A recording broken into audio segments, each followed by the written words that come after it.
Nobody cares about you when you're old, so why not do whatever you want? No one's judging anyway. Stick around to discover why this is your greatest freedom. Like, share, and subscribe if you're ready to embrace it. Let's get straight to the one. Nobody cares about you. Point: nobody cares about you. This is not a metaphor, nor is it an exaggeration. It's the harsh reality you've been dodging for far too long. And if it hurts, it's because you still believe otherwise. Every time you edit your words before speaking, you do so with the absurd belief that someone is analyzing every syllable. Every time you postpone a decision, it's because you imagine the world is waiting to see you fail. Want to know something? The world doesn't have time for that. People aren't dwelling on your mistakes. They don't even think about their own mistakes for more than 5 minutes, and if they do, they're the kind who wallow in their own failures, trapped in their misfortunes. Yet you keep dragging the same mental scars. It's tough, I know, and we seem wired for it, but it can be changed. The echo of your failures lives more in your head than in reality. You know what's worse? You like to think someone cares about you because the alternative, accepting that you're irrelevant, scares you more than failure itself. But here comes the part no one tells you: irrelevance is your greatest advantage. Nobody remembers your falls. Nobody is keeping track of your mistakes, and that means you can fail 1,000 times and move forward as if nothing happened. The real failure is stopping out of fear of a judgment that never comes. Think about this: how many times have you held yourself back because of what people might say? How many opportunities have you missed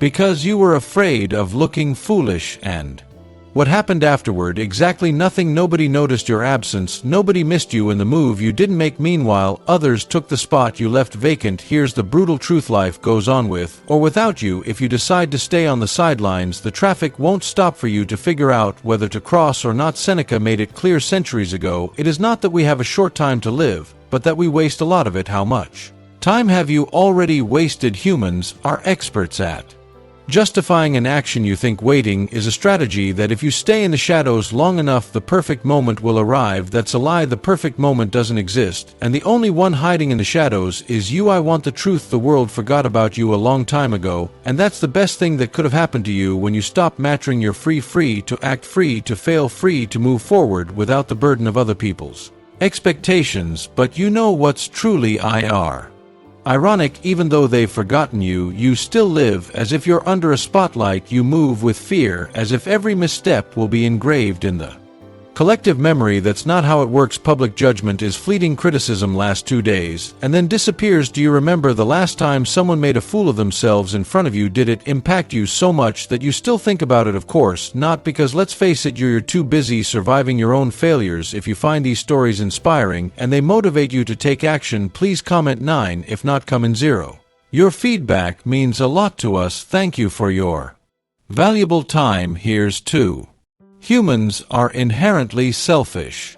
What you don't want to accept: humans are inherently selfish. They're not thinking about you because they don't have time. They're too busy trying not to drown in their own fears. So why are you still carrying the weight of their approval? Aristotle once wrote: be a master of your will and a slave to your conscience. But you don't even fight. You surrender. You conform to what they expect from you, even when those expectations are riddled with contradictions. Do you want to know the trick that separates those who make history from those forgotten in the crowd? Stop trying to please everyone. Stop trying to be liked by all. The price of being accepted is too high, so high that it costs you your identity. And here's the worst part: even if you try, they'll still criticize you, because when people see someone moving without fear, they feel it's their duty to bring them back down to the level of mediocrity they're used to. Do you know why they do it? Because if you succeed, they're left without excuses. Your actions remind them of their own stagnation. So let me tell you bluntly: let them talk, let them project their toxicity onto you, because at the end of the day, criticism has no impact if you choose not to listen. The real power lies in ignoring the noise and moving forward, knowing that nobody remembers what you did wrong for more than 2 seconds. When you understand this, you'll start to truly live. People watch you, yes, but not for the reasons you imagine. They're not analyzing your every mistake because they care. They're watching because they need to feel superior, even if it's just for a fleeting moment. Criticism isn't about you, it's their escape. Brute judgment doesn't come from interest, it comes from poorly digested envy. When they criticize you, they're not pointing out your flaws, they're trying to convince themselves they're not as far behind as they think they are. And if you think about it, what kind of person spends their time pointing out other people's faults? Exactly, someone who isn't Building anything. People who criticize from a distance are never creating, because those who are busy getting back up don't have time to judge. But that's not what they taught you. They told you to pay attention to what others will say, that reputation is fragile, and that mistakes are remembered. That's a lie. People only remember what suits them, and most forget what doesn't serve their narrative. Do you remember the name of the first person who openly criticized you? Probably not, but the echo of their word still lingers in your head. Do you see the trap? What hurts isn't the judgment itself, it's how you hold on to it. The problem isn't that they criticize you, it's that you turn that criticism into change. Socrates put it brutally: the secret to change is to focus all your energy not on fighting the old, but on building the new. Where do you focus your energy? As long as you're trapped in the memory of what others said about you, you're handing your power over to people who no longer even think about you. Judgment from others has no roots, but you're the one who plants it. You punish yourself far longer than the initial blow lasted, and so most people become their own jailers. The outside world wounds you once, but you replay it endlessly. That's the mistake. Others' judgment only has the power you decide to give it. Here's the philosophical point: you don't want to accept judgment isn't the problem. The lack of identity is. When you know who you are, external opinions are like the wind, but when you don't have a clear sense of your place, any criticism feels like an earthquake. Epictetus put it brutally: no one is free who is not master of himself. Are you the master of yourself, or are you owned by the words of others? Because here's the harsh truth: if you live to please others, you'll always be at the mercy of their judgment. You'll never own your life. Freedom only comes when judgment no longer matters to you. This doesn't mean you should turn a blind eye to everything. It means you need to learn to filter. Not all criticism is a threat, but most of it is. Learn to distinguish between the two. Advice from someone who's reached where you want to go carries weight. Criticism from someone who's never taken risks is worthless. Think about it: how many times have you let a coward dictate the pace of your life? How many times has a mediocre person had more influence on you than someone you truly admire? If you find these stories inspiring and they motivate you to take action, please comment 9. If not, comment 0. Your feedback means a lot to us. Thank you for your valuable time. 3. Listening to people who've never built anything. That's the biggest mistake: listening to people who've never built anything. And here's the key: humans are social animals, yes, but those who learn to filter out the noise are the ones who keep what really matters. Most people live with open ears and closed minds. They listen to everything but question little. You can't be one of them. If you want to move forward, you have to be brutally selective. Be ruthless about the opinions you allow in. If a critique doesn't come from someone who's failed and risen again, discard it. Be tough, be cold. Your energy is limited. You can't waste it on the wrong voices. Kierkegaard made it clear: anxiety is the dizziness of freedom. When you start ignoring judgment, you feel that dizziness. It scares you because suddenly there are no external crutches, but that fear is the sign. It's the price of independence. Walk with it. Don't let it paralyze you. The noise will never go away, but the distance between you and the noise grows every time you choose to move forward. Despite it, remember this: those who stay still are the ones who shout the loudest. Those who move forward do so in silence. Do you know what's worse than criticism? Being forgotten.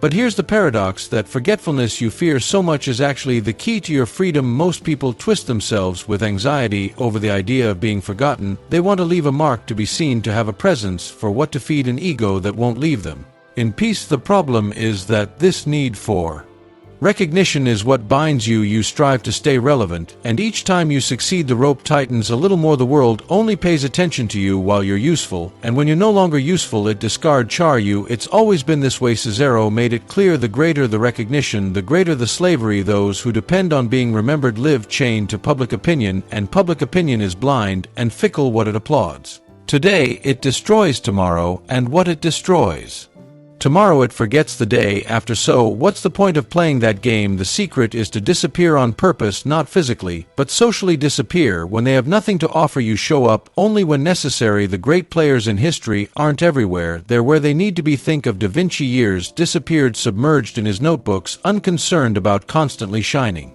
When he returned, his work spoke for him. That's the key: disappear when the world expects you to show up. That's real control. Freedom isn't about shouting louder, it's about knowing when to remain silent. Humans have become slaves to noise. Every notification, every post, every comment is a plea not to be forgotten. Have you ever asked yourself who you'd be without the noise? What would be left of you if no one were watching? That's the real question. If you can't exist without being seen, then you never really existed in the first place. Real strength lies in moving without an audience, in building without needing recognition, and here's the interesting four. The world respects those who don't beg for attention. The world respect those who don't beg for attention, those who move in the shadows without shouting about what they're doing. The problem is we confuse invisibility with weakness, but invisibility is power. The most dangerous weapon is the one you don't see coming. The strongest player is the one you don't know is playing. That's how life works. The loudest are the most dispensable. Those who advance silently leave a mark without trying. So what about you? Are you willing to let go of the need to be seen? Can you build without applause? Because here's the brutal truth: what you build in silence lasts longer than what you announce loudly. Look at any revolution. The greatest ideas were born in empty rooms, not in packed stadiums. Ideas that change the world are forged in solitude, not under spotlights. The difference between those who leave something behind and those who vanish without a trace is simple. Some act for themselves, others for applause, and applause is poison, addictive, fleeting, deadly. Montaigne put it this way: the more you crave being seen, the less you are yourself. So why keep playing? Let yourself be forgotten. Forgetfulness is the armor of those who truly matter. Think of someone the world admires. Where are they now? In silence, building their next great work. Real success isn't measured in followers, it's measured by what you leave behind when you're gone. That's why disappearing is a strategy. Those who know when to step back know when to return. Here's the secret: no one wants to except the people who truly matter don't strive to be remembered, they strive to create things that speak for themselves. So do the same. Build something so solid that not even forgetfulness can erase it. The rest is just 5. What if the people who don't care about you are your children or longtime friends? Noise. What if the people who don't care about you are your children or longtime friends? Don't worry, think about yourself. As we grow older, the feeling of being forgotten or neglected by those we've given so much of ourselves to can be one of the most painful experiences. We invest years of love, time, and energy into our relationships with our children and friends, often believing that this will ensure their care and attention as we age. But what happens when we find ourselves in the later stages of life and the people we thought would always be there for us seem distant or indifferent? It can be disheartening, and many of us may feel lost, as though the world no longer sees our worth. But here's the truth: you are the most important person in your life, and it's time to start thinking about yourself first. Let's address the elephant in the room: the inevitable reality that some people, including our own children or lifelong friends, may not show the level of care and attention we expect. As we get older, we often spend decades giving, sacrificing, and supporting these relationships, only to realize that when we need them most they aren't there. This can feel like a deep betrayal, and it's natural to feel hurt or frustrated. But rather than allowing this to define your later years, it's important to reframe your mindset. The key is understanding that your value is not tied to anyone else's actions, not your children's, not your friends', to your own sense of self-worth, as difficult as it may be. You must recognize that you don't need anyone's approval to live a fulfilling life. Yes, it would be wonderful if the people we love were always by our side, offering comfort and support. However, life rarely unfolds the way we expect. People change, relationships evolve, and sometimes we find ourselves standing alone. But that does not diminish who we are. In fact, it can be the perfect opportunity to rediscover yourself and focus on what truly makes you happy. If your children or old friends are no longer as involved in your life as you had hoped, take a step back and ask yourself, what do I truly want out of this chapter in my life? It's crucial to recognize that the lack of attention from others doesn't diminish your right to live a life that is rich with purpose, joy, and self-love. You still have the power to shape your destiny. It's your life, and it's time to reclaim it. Consider this: you've spent your whole life caring for others, often putting their needs before your own. Now it's time to take the lessons you've learned and use them for your own benefit. Think about all the things you've always wanted to do but never had the chance. Maybe